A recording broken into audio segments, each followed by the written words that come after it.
Welcome, it's Adrian Bo from Ray White Park Coast Eastern Suburbs, and today I'm opposite 263 to 269 in Clovelly Road to talk about a building with a fascinating story that has evolved into its current use as a childcare centre.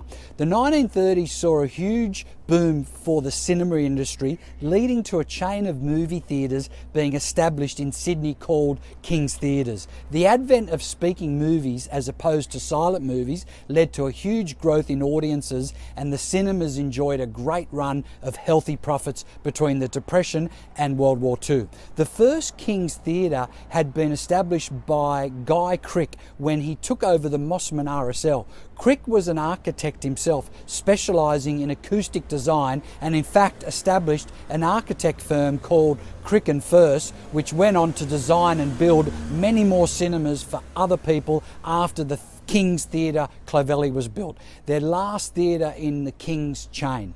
At the same time, Art Deco architecture became more common, and so when King's Theatres decided to build a cinema here on the corner of Knox Street and Clovelly Road, the resulting building was considered an Art Deco masterpiece of the era. Incidentally, last year I sold the neighbouring adjacent property to the building, which is 271 Clovelly Road, a renovated beach house offering a wonderful fusion of classic and contemporary, and it sold for a record price for a semi on Clovelly Road at the time.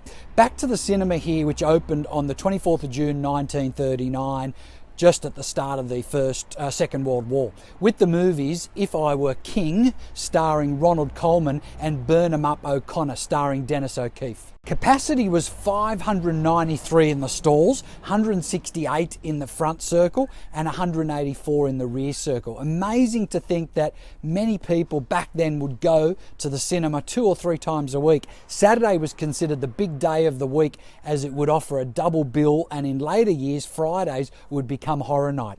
At the time, there were also 2 other cinemas in Clovelly, the Odeon, which became Chemist Warehouse, and another called the Clovelly, which was later turned into a gas station. As with many cinemas of that time, the establishment of television destroyed their market in the 1950s. Yet it wasn't until 1983 that the last King's Theatre in Chatswood closed down. 1959 saw the end of the King's Theatre in Clovelly here. The last movie to show was Violent Playground, starring Stanley Baker and Norman Wisdom. On closing, the building was turned into an RSL and Air Force Club.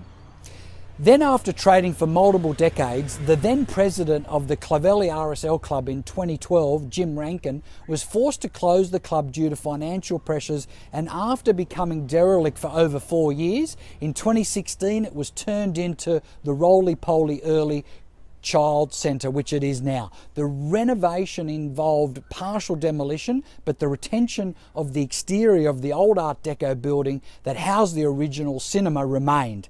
The Coogee RSL became a sub-branch of the Coogee Randwick RSL, with an office at Coogee Diggers Club. Now, I've been selling properties in the Clovelly and surrounding areas for 35 years. All around the eastern suburbs, including a couple of weeks ago, number 29 Vale Street in Clovelly, not far from here, which was an original semi, which I sold for a record price of $2,650,000. Also had the privilege to sell Unit 4 at 61 Arden Street, Units 5 and 6 at 15 Barry Street in Clovelly, and also a charming house at 40 Park Street, amongst many others. I'm fairly confident most Clovelly residents would not be fully aware of the history of this building, originally being that cinema and then the RSL and now the Learning Centre here on the corner of Clovelly Road and Knox Street. What a great landmark and a beautiful example of Art Deco masterpiece. It's my aim to keep these stories alive, and I hope you enjoyed this one of King's Theatre and the Clovelly RSL.